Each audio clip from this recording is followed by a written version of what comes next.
Hi guys, एक और कहानी के साथ मैं हाज़िर हूँ और आज की कहानी में हम बात करने वाले हैं एक फ़ैमिली के बारे में।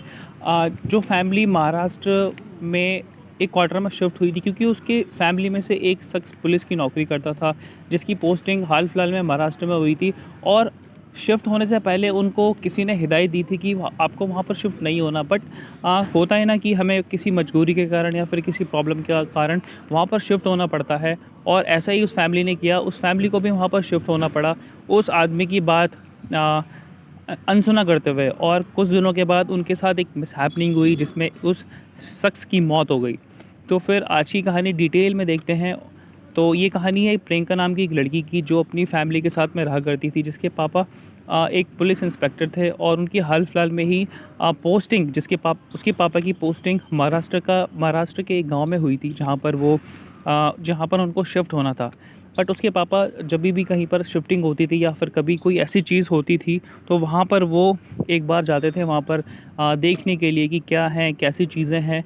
तो उसके पापा भी वहाँ पर गए और इन सभी चीज़ों को के बारे में इंस्पेक्ट किया, सभी चीज़ें ओके थी। बट जब वो फैमिली के साथ में वहाँ पर रहने के लिए आए, तो वहाँ पर नेगेटिव वाइब्स और काफ़ी तरह की प्रॉब्लम्स देखने को मिली। जब उनकी फैमिली वहाँ पर अपना सारा सामान लेकर शिफ्ट हो गई, और जब वहाँ के पंडितों से भी बात करी उन्होंने, तो वहाँ के पंडित ने उन्हें बोला था कि आप यहाँ पर ना रहें, क्योंकि इस घर में जो आपको क्वार्टर के तौर पे मिला हुआ है, इस घर में नेगेटिव चीज़ें हैं, नेगेटिव वाइब्स हैं जो आपको नुकसान पहुँचा सकती हैं। बट इस बात को नज़रअंदाज करते हुए भी उसके पापा पूरी फैमिली के साथ वहाँ पर शिफ्ट हो गए। शिफ्ट होने के कुछ दिनों बाद से उनको वहाँ पर जो नेगेटिव चीज़ें हैं, जो नेगेटिव वाइब्स हैं या फिर गोस्ट है या फिर बिचेस हैं, उसको जो बिच वहाँ पर रहती थी वो उनको तंग करने लग गई।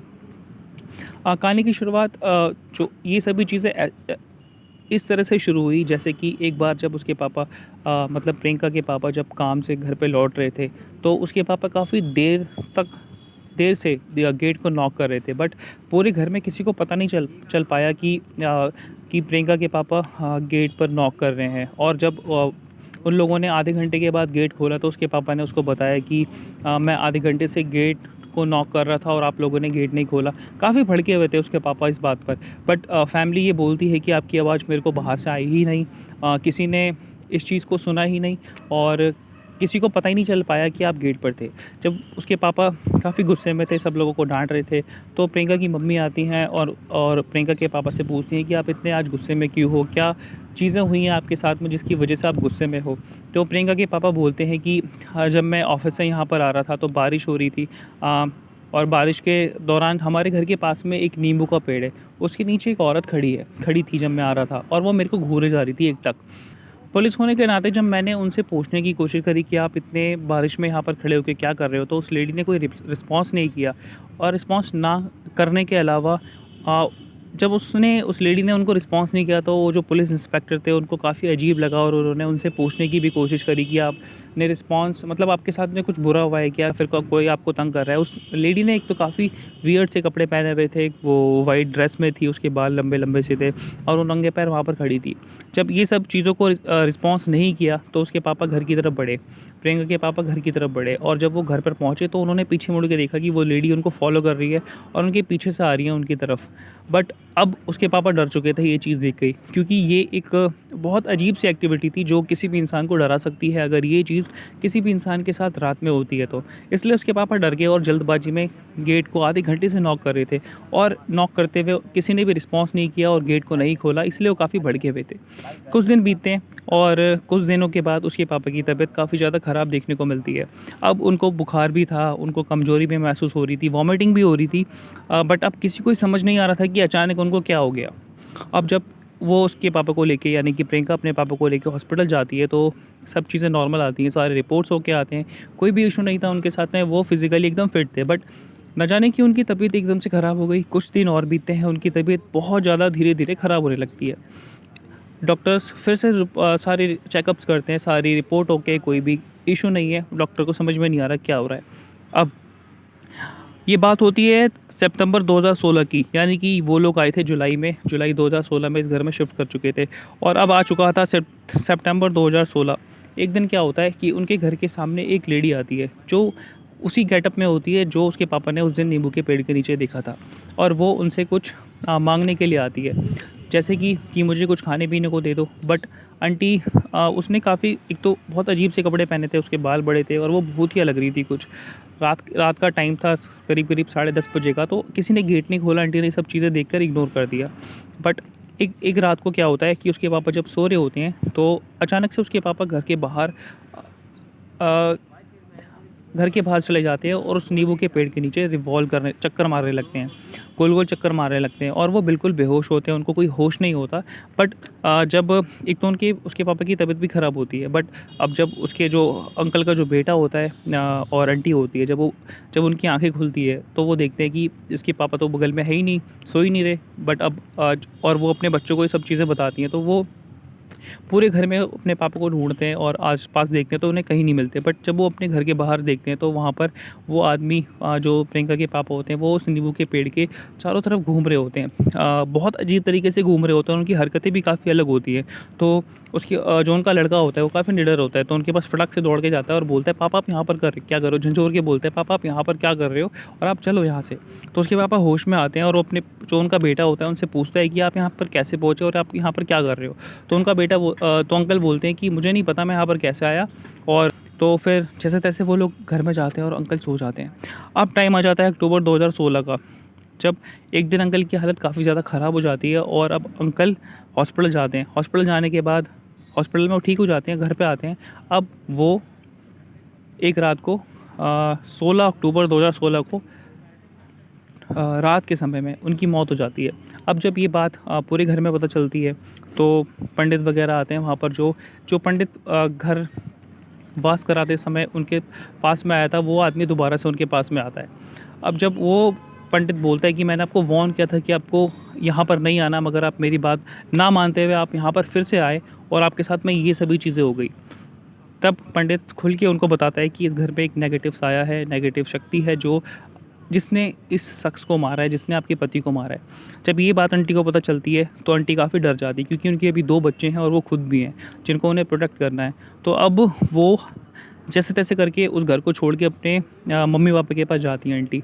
बट ये एक गवर्नमेंट अंकल एक गवर्नमेंट एम्प्लॉय थे, प्रियंका के पापा एक गवर्नमेंट एम्प्लॉय थे, इसीलिए कुछ पेपर वर्क के चक्कर में उनको वापस उस घर में आना पड़ता है और ये सभी चीज़ें करनी, मतलब कुछ दिन रहना ही पड़ता है, क्योंकि बिना पेपर वर्क के आप उस घर को छोड़ के नहीं जा सकते। तो जैसे-तैसे मजबूरी में वो लोग वापस उस क्वार्टर में आते हैं, उस घर में आते हैं और रहने के लिए मजबूर हो जाते हैं।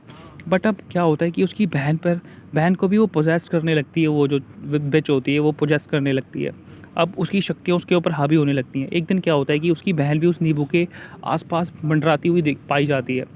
अब ये बात तो उसके पेरेंट्स को नहीं पता चलता कि पता नहीं चल पाता कि वो मेरी बेटी कहाँ चली गई। वो लोग घर में सब लोग सो रहे होते हैं। बट आस-पड़ोस में जो एक भैया रह रहे होते हैं उनको पता चलता है, मतलब वो देखते हैं, क्योंकि रात में वो देर से अपने घर में आ रहे होते हैं। तब वो आते-आते देखते हैं कि ये लड़की इस नींबू के आस-पास में घूम रही है। तो वो उसकी हरकतें उस रात को अजीब-सी थी, इसीलिए उसको हिला के डुला के पूछते हैं कि तुम यहाँ पर क्या कर रही हो, इस पेड़ के चारों तरफ क्यों घूम रही हो? तब भी वो रिस्पॉन्स नहीं करती।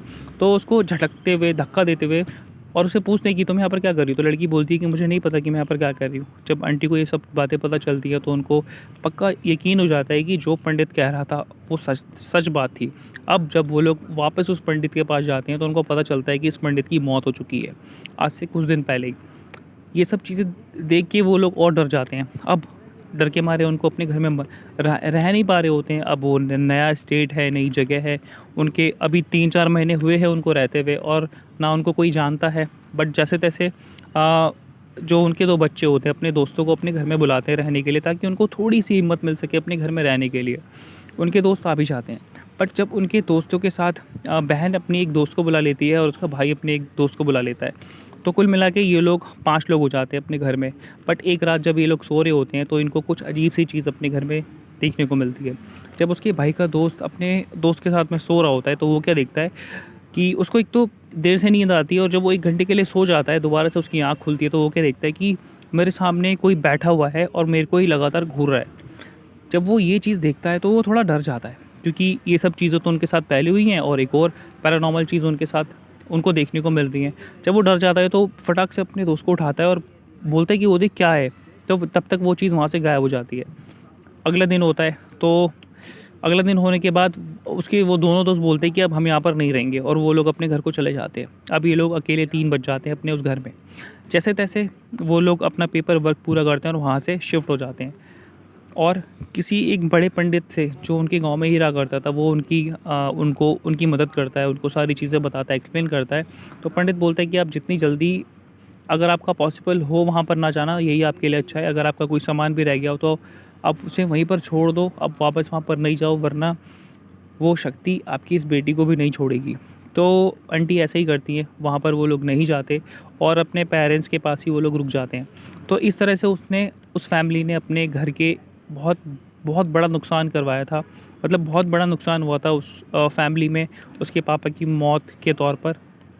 तो हमें इस कहानी से यही सीख मिलती है कि अगर कोई इंसान या फिर कोई चीज़ या फिर लोकल बंदा हमें किसी चीज़ के बारे में मना करे या फिर